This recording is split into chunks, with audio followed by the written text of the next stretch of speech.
Olá! Hoje nós vamos falar de um país que é o terceiro mais extenso do globo e é o primeiro em população absoluta.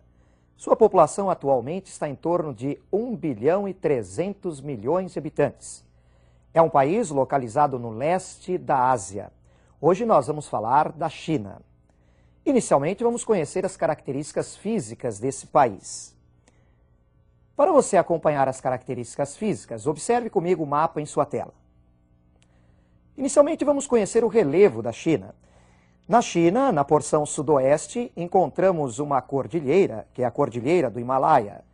É um dobramento moderno, formado no período terciário da Era Cenozoica, com altitudes acima de 8.000 metros. Junto à Cordilheira do Himalaia, encontramos o Planalto do Tibete. O Planalto do Tibete é o mais elevado do mundo, com altitudes próximas a 5.000 metros. E, na porção oeste, encontramos ainda áreas desérticas, como o deserto de Taklamakan e o deserto de Gobi. Na China Oriental, na porção leste da China, encontramos um relevo muito diferente da porção oeste. O relevo é constituído por planícies baixas e com solos férteis. Em termos de climas e vegetações, a China também tem um aspecto variado. Na porção oeste, um clima mais frio e seco. Você até observou a presença de desertos. No norte e nordeste, vamos encontrar um clima de tipo temperado.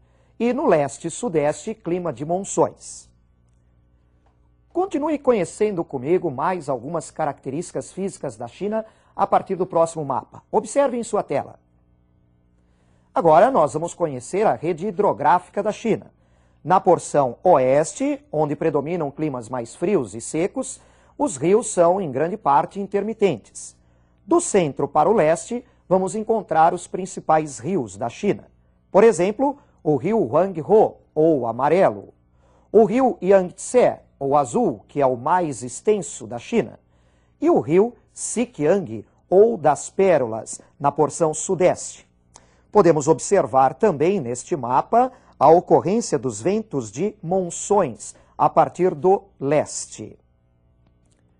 Na saída do Rio das Pérolas, nós encontramos dois ex-enclaves territoriais da China, a cidade portuária de Macau e a cidade portuária de Hong Kong. Voltaremos a falar nessas cidades daqui a pouco. Como é a população da China? Quais são as suas características?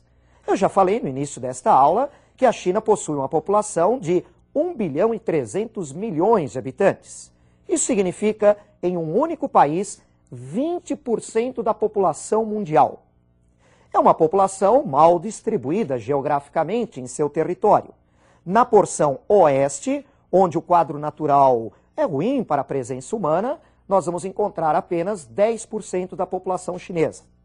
O apenas fica por conta da porcentagem, porque 10% da população da China equivale a 130 milhões de habitantes, o que significa um Japão inteiro.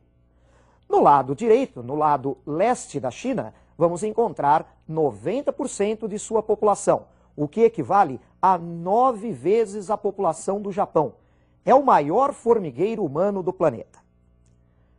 Você vai conhecer comigo mais algumas características da população da China através de uma tabela. Observe a sua tela. Nessa tabela, estamos mostrando para vocês alguns indicadores gerais da população. A taxa de fecundidade é de 1,8 filhos por mulher. A natalidade de 17 por mil, a mortalidade 8 por mil, uma mortalidade infantil ainda um pouco superior à brasileira, 41 por mil, e uma expectativa de vida próxima à nossa, 68 anos para os homens, 72 anos para as mulheres.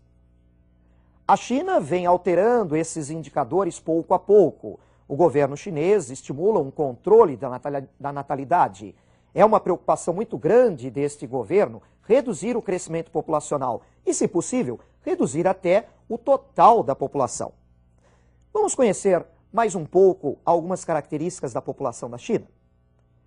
Observe comigo novamente na sua tela. Vamos a um gráfico. Neste gráfico, estamos mostrando a distribuição da população em urbana e rural. 32% para a população urbana, 68% para a população rural.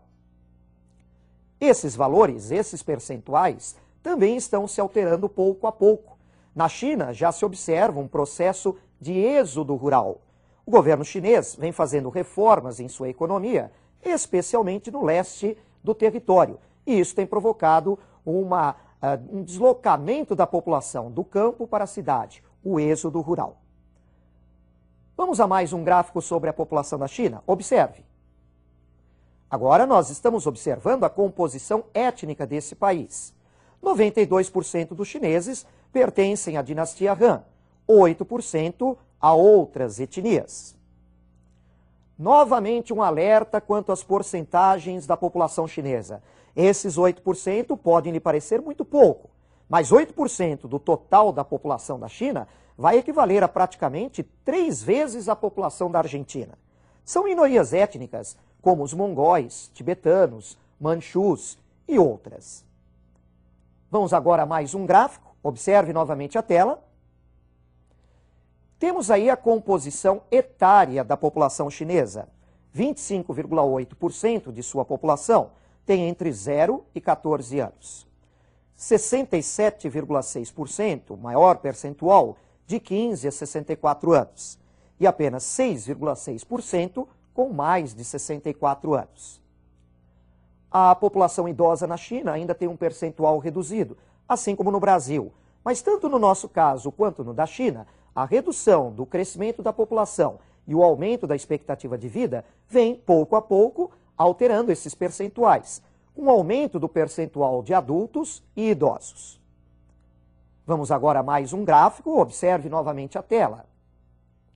Esse gráfico mostra a distribuição da força de trabalho pelos vários setores de atividades econômicas.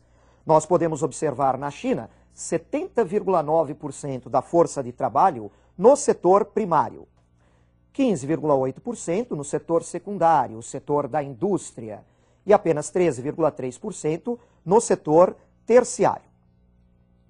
Esses percentuais também começam a se alterar um pouquinho, mas nós precisamos lembrar que a maior parte da população da China ainda vive no campo e sobrevive de atividades primárias da agricultura, da pecuária e do extrativismo.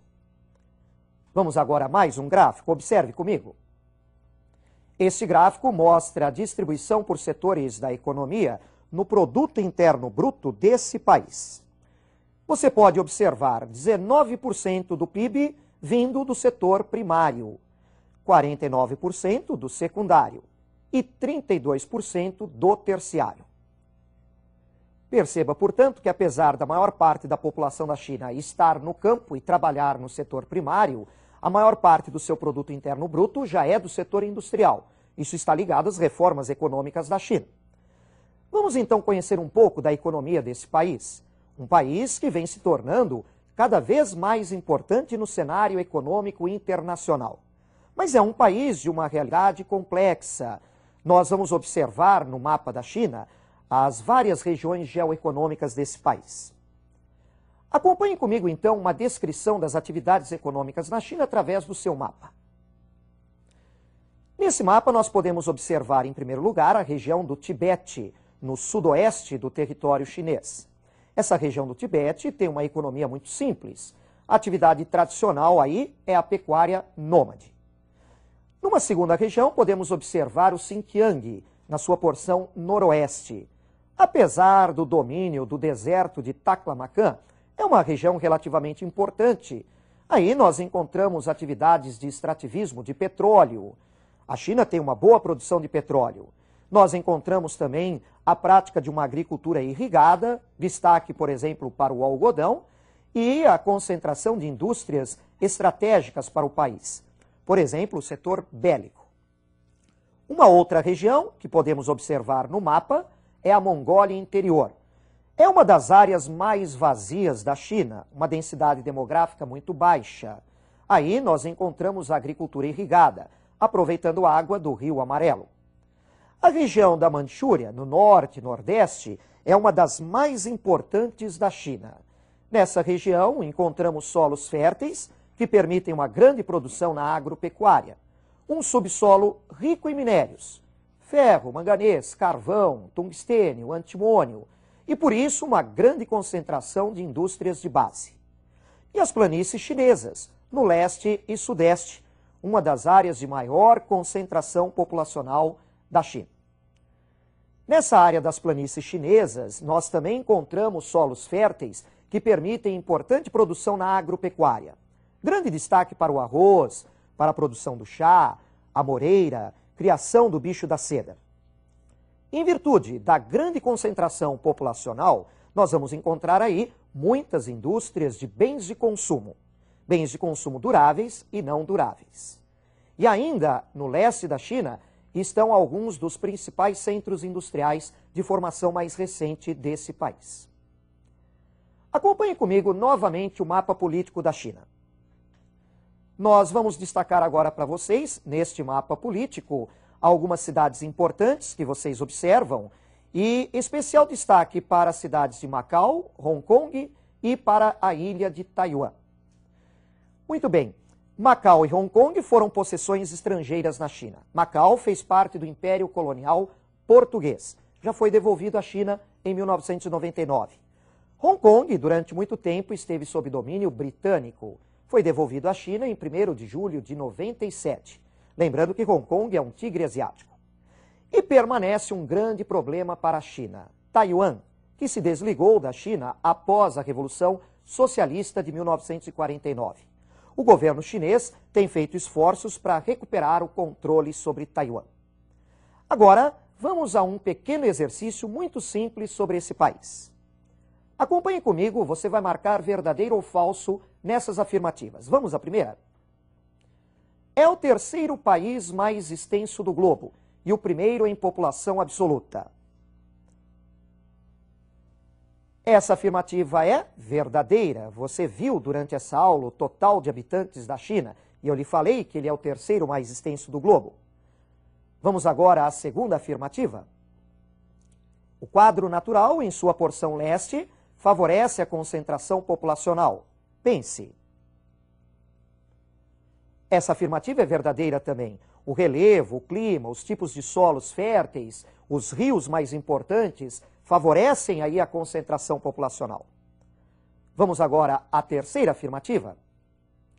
O setor primário é dominante em sua economia, ainda fechada ao comércio internacional. Pense. Essa afirmativa é falsa. Realmente o setor primário é importante na economia da China, mas a China, através de reformas econômicas desencadeadas a partir dos anos 80, vem se abrindo cada vez mais ao comércio internacional e tem recebido muitos investimentos estrangeiros. E agora, uma quarta afirmativa.